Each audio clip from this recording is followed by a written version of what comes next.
Selamat sore. Kembali lagi bersama saya Rahmat Azazi Romantoro Putra Tutor Raja Raden Masinton Negoro. Dan saya Edhar. Kali ini kita bareng aktor, Pak. Aktor. Iya. Aktor terkenal di Samarinda, Pak. Iya iyalah. Kalau teman-teman suka nonton televisi Republik Indonesia, pasti nggak asing sama orang. Asing.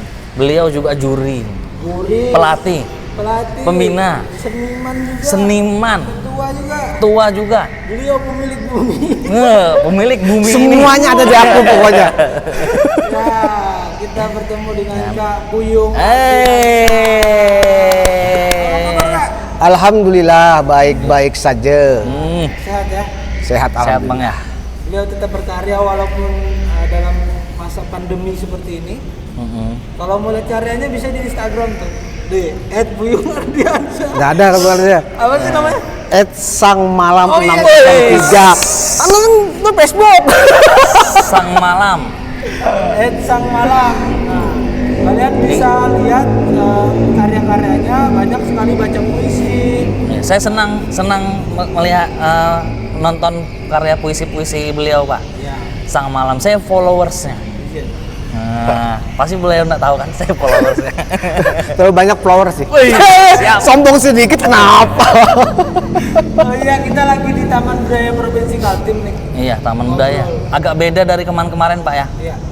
Jadi biar adik-adik kita di rumah itu ndak bosan ngelihat di studio lagi, Pak Jaji lagi, Pak Edhar lagi. Nah, kita sekarang ada di Taman Budaya. Taman Budaya itu apa sih, Pak? Langsung tanya sama ketuanya. Oh, ini pemilik Taman Budaya.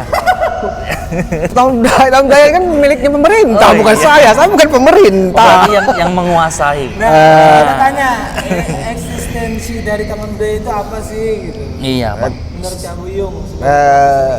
Kalau menurut aku Taman Budaya ini adalah tempat latihannya para seniman-seniman seni, tempat berkreativitas, tempat pembuatan karya-karya seni. Jadi kebanyakan seniman itu tampungannya di sini. Ya ngumpul di sini, berkarya di sini, latihan di sini, pokoknya ngumpul bareng lah di sini. Bahkan ada juga yang udah atas bisa ngopi bareng. Saya lihat ada panggung juga di atas tuh sih, Iya. ada panggung Tapi teater. nggak juga. semua seniman. Kok gini sih? Iya. Iya. Ya, apalagi di masa-masa seperti ini di pandemi ini, aduh susah sekali untuk masuk ke sini sebenarnya.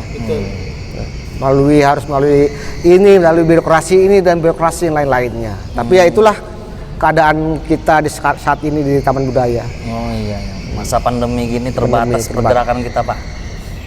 Nah, kali ini Pak Edhar, kita di Taman Budaya rugi dong kalau kita nggak bahas tentang seni dong. Namanya Oh, ini iya. Taman Budaya kan. Apalagi kedatangan tamu super ini, Itu sudah. Bang Buyung. Kita hari ini akan membahas tentang teater kan. Teater, seni Dasar-dasar peran. teater. Iya, dasar teater. Kak Buyung, sebenarnya teater itu apa sih? Teater itu menurut ilmu akumologi. Oh, akumologi. Cari di Google nggak ada tuh. Cocokologi. Jadi akumologi itu bahasa aku sendiri yang buat ini ilmu yang aku buat sendiri gitu loh. Jadi, teater itu definisinya ada sebuah hasil karya cipta seni yang medianya berbentuk gerak dan dialog disampaikan kepada penonton. Oh iya nih, tapi bagus nih Pak akuloginya ini. Ilmu akuloginya Bang Buyung dengan media gerak. Nah, betul gitu ya. Iya, iya. Dialog juga di situ Dialog. sampai ke penonton dulu kan. Iya. Oh, Bang Buyung sering bikin kegiatan di sini dan kemarin baru aja bikin event Kementerian Pendidikan dan Kebudayaan kan ya. Ya. Pagelaran seni tari kembali ke bumi. Orang Kembali selalu ke naik di bumi. langit dan iya benar. lupa dia. Lupa sama yang di bumi. Nah, ya. Itu kan kembali ke bumi artinya bukan kita di langit, tapi orang-orang saat ini yang kebanyakan terutama generasi muda sekarang ini sudah lupa pada kebudayaannya sendiri gitu loh. iya, Jadi dalam saatnya lah kita kembali ke bumi kita karena Iya, benar, budaya lokal itu memiliki kearifan yang sangat bijaksana. Aku mau tidur aja deh. Dalam banget. Apalagi mendengar puisi-puisi beliau nih Pak. Nah, Kak Buyung, kita bicara tentang teater tadi udah definisi teater. Sekarang Kak, saya ini mau jadi seorang aktor. Kira-kira apa yang harus dilatih untuk bisa tampil dan percaya diri seperti Kak Buyung? Sebenarnya semua orang yang bernapas di bumi ini itu adalah aktor. Oh. Ya. Karena kan dunia peran itu dunia berpura-pura. Oh iya. Ya, Dunia ini. ya, panggung sandiwara kan, Iya, jadi panggung berpura-pura. sandiwara. Kan cuma di dalam teater lebih didalamin lagi. Gitu. Nah, bagaimana cara mendalamin karakter terutama akting dan dunia seni peran itu? Ada beberapa tahapan, ada beberapa latihan-latihan dasar yang harus dilatihkan, seperti latihan bagaimana mengolah vokal, bagaimana mengolah rasa, mengolah gerak, dan Apa lagi? Mik wajah. apa? Olah rasa, olah Rasa, gerak, vokal, gerak, apa lagi ya? mimik, ekspresi. Itu masuk dalam gerak ya. Oh, gerak ya, ekspresi Gerak ya. dan rasa. Olah rasa, olah Olah, gerak, olah dan rasa, olah gerak, olah vokal. ya 3 dulu. Nanti satunya diingat-ingat lagi. Atau itu ngambang sebenarnya. Seperti hatiku saat ini. Oh, iya. Berbahaya beliau ini. Bahaya. Nah Kak, ada 3. Bisa nggak kasih Ada kita 4. dasar-dasar? Ada 4 apa tuh? Olah napas. Oh iya, olah napas baru. Pernapasan ya. Jadi tadi apa Pak aja nih? Eh, Olah rasa, Rasa, olah vokal, olah napas, dan gerak, olah gerak. Oh iya. Itu kalau versi Kak Buyung itu ya. Ada 4 kan menurut ilmu akumologi. Iya benar. Itu terserah aku. Tapi ilmu akumologi beliau nih Pak sudah terkenal. Ini kan Sudah paten. itu. Jadi dari dasar-dasar itu kita harus mempelajari masing-masing dasar. Iya. Dan itu memang perlu proses tidak bisa simsalabim, step instan tuh nggak bisa gitu loh. Nah kebanyakan kan kita sekarang ini mau itu instan semua gitu loh. Betul. Kemudian olah penapasan itu dalam teater kami, itu teater kami sampai di teater Mahakam yang dulu aku pernah latihan di situ sampai sekarang itu di situ ada 3 napas, ada 3 unit napas yang terbagi lagi menjadi 9 penapasan. Mahal. Gila ini. Dari penapasan itulah kita nanti latihan vokal A, I, U, E, O, latihan gerak dan latihan olah rasa. Merasakan sesuatu itu yang tidak pernah kita alamin, seakan-akan itu rasa itu memang pernah kita alami. Itu proses panjang sebenarnya. Dalam banget Buyung ya. bersari. Artinya Itu Biasa pirsa. bersari. Kak Buyung, nah ada 3 dasarnya. Kalau 4 tadi. 4 Enggak. Yang pernapasan. Oh, pernapasan. Yang 9-nya nanti aja banyak. Iya. Nah, untuk melatih yang 3 ini gimana sih caranya? 3 itu pernapasan dada, perut, dan 3 jari di bawah pusat. Di bawah pusat 3 Ya. jari. Nah, pernapasan dada itu biasanya terpakai saat kita narik napas itu akan tertahan di dada dan dada akan membusung. Itu bagus untuk menghilangkan kegrogian, nervous dan sebagainya, untuk menenangkan.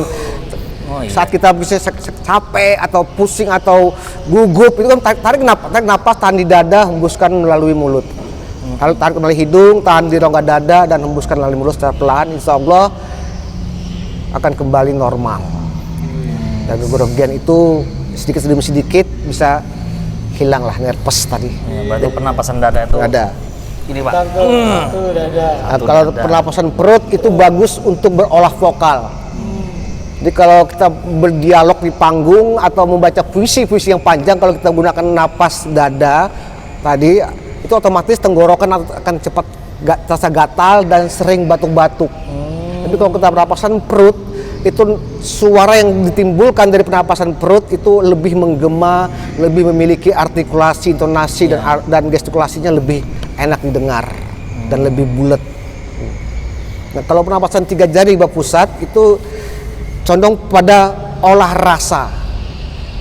Bagaimana ekspresi kita dan melakukan pernapasan perut 3 jari di bawah pusat tadi lebih menonjol. Lebih terlihat sekali, apalagi di dunia panggung kan beda nih dengan dunia media televisi atau apa itu, karena televisi masih bisa di zoom, tapi kalau di panggung Harus nggak mungkin kan penonton yang maju ke depan melihat muka kita. Dan bagaimana kita menimbulkan ekspresi itu dengan pernapasan tadi, dengan disertai gerak dan vokal, biar penonton tahu bahwa kita saat ini sedang ini. Nah, gitu. Kalau pernapasan perut caranya gimana sih Kak? Itu biasa tarik napas melalui hidung, Tarik dar. tarik napas hidung, tahan di dada. Jadi saat kita narik napas untuk tahan di perut itu dada tidak bergerak. Terutama ini apa? Bahu tidak akan terangkat. Kalau kita narik napas tahan dada kan otomatis ini akan membusung dan ini akan gerak. iya. Tapi kalau di perut akan Perut yang saat menggembung, ya? narik napas dari hidung, perut akan menggembung, akan membuncit. Tapi Pak Zazi Pak biasa kalau nggak bernapas aja sudah bunjet perutnya Pak. Iya. Kalau nggak bernapas mati dong. Oh iya. Saat nggak nahan napas. Iya. Dan cuma bahas napas aja panjang banget nih. Iya. Apalagi tadi olah rasa. Olah rasa. Dasarnya apa olah rasa kalau? Rasa dasarnya adalah imajinasi. Nah, imajinasi lagi Pak. Bagaimana kita mengimajinasikan sebuah rasa. Rasa sedih. Rasa sedih, kita membayangkan sesuatu yang pernah kita alami maupun yang tidak pernah kita alamin, seakan-akan itu pernah kita alami. Nah, itu sangat berkaitan sekali sama dunia peran. Karena kadang kan dunia peran itu kadang peran yang kita mainkan itu peran yang tidak pernah kadang kita alamin. Misalkan kita kadang menjadi hantu misalkan, sosok hantu atau orang gila. Kan kita nggak gila, tapi bagaimana kita menjadi orang gila gitu loh. Oh, ngeprank. Mbak Imong. Jadi orang gila. Itu kan, dan itu kan olah rasa tadi kuatnya imajinasi. Nah, bagaimana imajinasi tadi bisa berkembang lagi? Kita harus sering melakukan yang namanya observasi. Observasi. Menjadi orang gila. Apakah orang gila itu selamanya harus teriak-teriak, ngomong tidak karuan, ngamuk sana ngamuk sini? Tidak juga kan?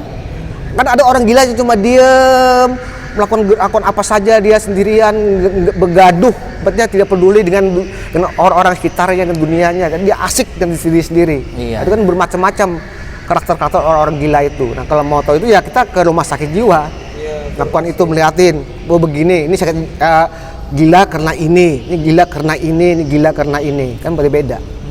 Ya, observasi. Kalau mau lihat orang yang lagi senang, cari di mall. Di mall, orang yang suka apa tuh lagi di mall. Iya. Kan? Apalagi kalau kita sering nonton komedi-komedi, itu kan kadang hahaha gitu loh. Iya, benar-benar. Itu dua udah panjang banget. Dua lagi Pak. Dua lagi. Satunya apa dah? Olah vokal. Udah. Belum. Ya, Kalau vokal tadi kita huruf vokal ada 5 itu. A, I, U, A, I, U, E, O. I, O, I, A, I, O. Ini bagaimana melatih olah vokal tadi? Itu vokal lebih berkaitan dengan pernapasan Napas, perut. iya. Berhubungannya.